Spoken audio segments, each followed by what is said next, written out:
Hello everyone, welcome to our YouTube channel JSK maths tutorial. आज हम unit 1 algebra का lesson 4 समांतर सीढ़ी स्टार्ट कर रहे हैं, अर्थमेटिक प्रोग्रेशन। तो आज के इस वीडियो में हम सारे बेसिक कॉन्सेप्ट्स देखने वाले हैं कि समांतर सीढ़ी क्या होता है, इसके लिए आवश्यक प्रतिबंध क्या होते हैं, उससे रिलेटेड सारी चीज़ें हम बेसिक चीज़ें देखने वाले हैं। तो डेफिनेशन से स्टार्ट करते हैं। AP is a sequence of numbers in which each term after first is obtained by adding a constant to the preceding term। समांतर श्रेणी संख्याओं का एक ऐसा अनुक्रम होता है जिसमें प्रथम पद के बाद सभी पद एक निश्चित संख्या को जोड़कर प्राप्त किए जाते हैं। ये जो आपका परिभाषा है वो आपको एक एग्जाम्पल से अच्छे से क्लियर हो जाएगी। सपोज़ यहाँ पे मैंने एक कुछ संख्याओं का क्रम लिया हुआ है, सीक्वेंस लिया हुआ है 2, 4, 6, 8, 10। तो इसको हम कहते हैं फर्स्ट टर्म, प्रथम पद। ये हो गया हमारा दूसरा पद, सेकेंड टर्म। ये हो गया हमारा तीसरा पद, ऐसे ही बाकी सारे पद। ठीक है, अब देखेंगे यहाँ पे प्रथम पद को छोड़कर परिभाषा में कहा गया ना, प्रथम पद के बाद जितने भी पद आएंगे उन सब में एक निश्चित संख्या जुड़ी हुई होगी, उसे ही हम क्या कहेंगे, समांतर श्रेणी कहेंगे। अब आप यहाँ पे देख लो, 2 में जब आप 2 जोड़ोगे तब आपको 4 मिलेगा +2। ठीक है, 4 में आप कितना जोड़ोगे कि 6 मिल जाए, तो +2। देखो 4 और 2 जोड़ दिए तो 6 मिल गया। वैसे ही 6 में और 2 जोड़ दोगे तो क्या मिल जाएगा आपको, 8 मिल जाएगा। तो यहाँ पे आप देखेंगे इन सभी पद के बीच में एक निश्चित संख्या जुड़ी हुई है। 2, 2, 2 है ना, 2 जुड़ा हुआ है सब में। तो इसी को हम कहते हैं निश्चित संख्या, या इसी को हम क्या कहते हैं, कॉमन डिफरेंस। हर एक पद के बीच के अंतर को हम क्या कहते हैं, कॉमन डिफरेंस।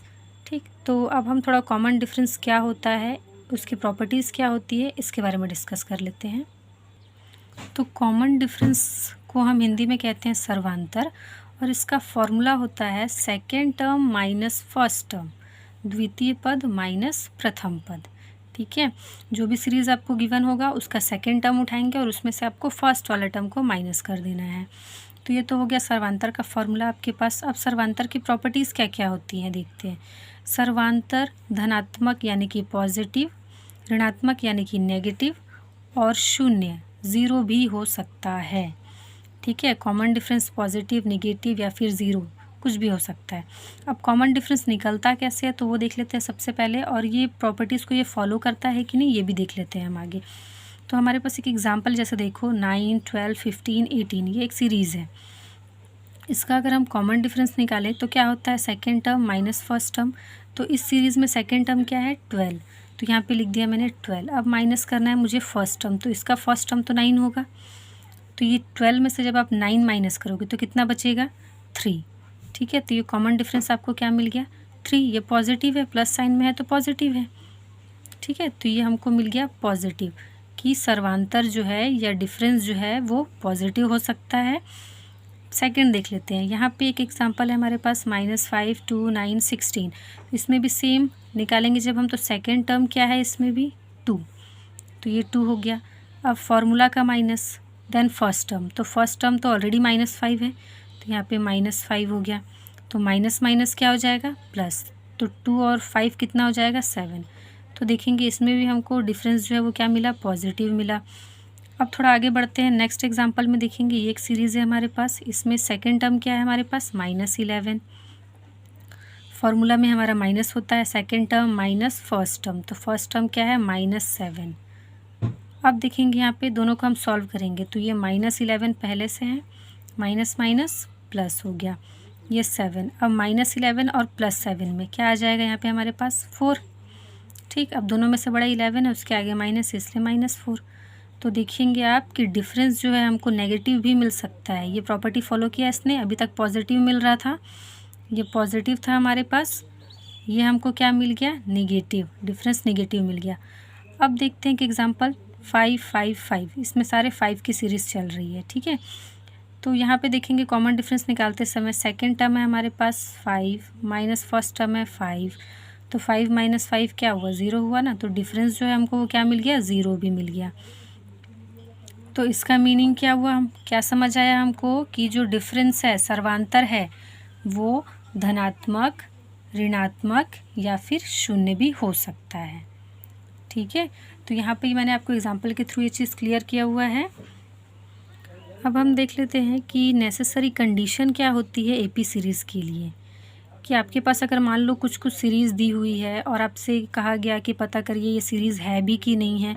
हमको पहले ये भी पता होना चाहिए ना कि चेक कैसे करते हैं। तो उसके लिए कंडीशन क्या होती है कि सर्वांतर समान होना चाहिए, common difference must be equal in everywhere. ठीक है, हर एक टर्म में आपके पास कॉमन डिफरेंस इक्वल होना चाहिए। अभी मैंने आपको बताया कि कॉमन डिफरेंस कैसे फाइंड करते हैं, तो चलिए यहाँ पे फाइंड कर लेते हैं। क्या हो जाएगा, second term 6 minus first term is 3। यहाँ के लिए, सिर्फ यहाँ के लिए हमने देखा। ठीक है, तो हमको क्या मिल गया, 6 माइनस 3 इज़ 3। अब आप नेक्स्ट के लिए भी निकाल लो सेम ऐसा यहाँ से। तो 9 माइनस क्या हो जाएगा 6, ये वाले में से ये वाला माइनस करके, तो ये भी आ गया 3। यहाँ से आप निकाल लो 12 माइनस 9, तो 12 माइनस 9 क्या होगा आपके पास, ये भी 3 हो जाएगा। ठीक, तो यहाँ पे देखेंगे आप कि हमको सारे टर्म्स के बीच के जो डिफरेंस हैं वो क्या मिला हुआ है, +3 +3 +3। मतलब जो एक निश्चित संख्या, और हमारा डेफिनेशन क्या कहता है कि जो सीरीज़ है वो एक निश्चित संख्या को जोड़कर ही आगे बढ़ती है। ठीक है, तो यहाँ पे देखेंगे एक निश्चित संख्या है हमारे पास 3 3 3। तो अगर कॉमन डिफरेंस सबका सेम हो तो इट मीन्स वो सीरीज़ है। सेकंड एग्जांपल में हम चेक करते हैं। देखिए जैसे यहाँ पे आप डिफरेंस निकालेंगे तो 3 में से 2 गया, आपको क्या मिलने वाला है, 3 माइनस 2 इज़ 1। सेकंड के लिए आप निकालो, क्या हो जाएगा, 5 माइनस 3 करेंगे तो क्या हो जाएगा 2, डिफरेंस अलग हो गया। अब थर्ड टर्म के लिए निकाल लेते हैं, 8 माइनस 5, तो क्या मिल जाएगा आपको 3। तो यहाँ पे देख रहे हैं कि डिफरेंस ही अलग अलग है, इट मीन्स ये सीरीज़ नहीं है। ठीक है, तो सीरीज़ होने के लिए सबसे नेसेसरी कंडीशन क्या होती है कि एक निश्चित संख्या का जोड़ उसमें होना चाहिए।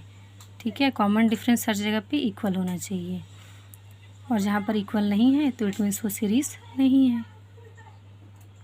अब हम समांतर श्रेणी का nवां पद क्या होता है वो देख लेते हैं, nth term of AP series. इसके लिए आपको एक छोटा सा फॉर्मूला लर्न करना होगा, an equals to a plus n minus 1d। ठीक है, व्यापक रूप में इसी फॉर्मूले के थ्रू nth टर्म दिया जाता है समांतर श्रेणी का। तो देखेंगे n इक्वल्स टू 1 जब आप लेते हो तो इस फॉर्मूला में जहाँ पे n है वहाँ पे आप 1 रख दीजिए, तो a1 हो जाएगा। a1 equals to a plus 1 minus 1, ये n की जगह 1 हो गया, इंटू d। तो 1 माइनस 1 क्या होता है, 0 इंटू d। तो ये क्या मिल जाएगा आपको, a1 इक्वल्स टू a मिल जाएगा। इसी को क्या कहते हैं, फर्स्ट टर्म। आपको ध्यान रखना है कि फर्स्ट टर्म हमेशा a होता है, प्रथम पद। अब जब आप n इक्वल्स टू 2 लेते हो तो ये क्या हो जाएगा, a2 equals to a plus 2 minus 1 into d. तो ये क्या मिल जाएगा, a प्लस 2 में से 1 गया 1, 1 को लिखने की ज़रूरत नहीं है, तो a प्लस डी। यानी श्रेणी का दूसरा पद हमेशा क्या होता है, a प्लस डी फॉर्मूले से दिया जाता है। ठीक है, सेकंड टर्म इसको कहते हैं। इसी तरीके से जब आप n इक्वल्स टू 3 के लिए निकालोगे तो क्या हो जाएगा, a3 equals to a plus 3 minus 1 d। तो ये क्या हो जाएगा, a प्लस 2d।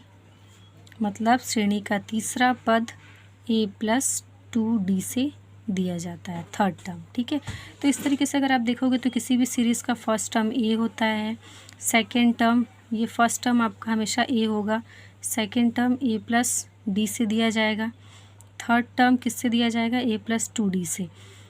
अगर आपको ये फॉर्मूला बाय चांस याद नहीं रहता है तो इसके लिए बहुत इजी तरीका है। किस तरीके से देखेंगे, अगर यहाँ पर 2 लिखा हुआ है तो d का कोफिशिएंट हमेशा क्या होगा, 1 होगा, इससे कम होगा। यहाँ पे फॉर्मूला में ये ना n माइनस 1, n जितना भी हो उसमें से कम कर दो। तो वैसे ही अगर यहाँ पे आप 3 ले रहे हो तो यहाँ पे 2d होगा, a प्लस 2d। अगर आप 4 लेते हो तो यहाँ पे a प्लस 3d हो जाएगा, हमेशा इससे एक कम। तो इस तरीके से आप याद रख सकते हो इसको। ठीक है, तो अगर आपको मेरा ये वीडियो अच्छा लगा हो तो प्लीज़ लाइक, शेयर और सब्सक्राइब करना ना भूलें। Thanks for watching students.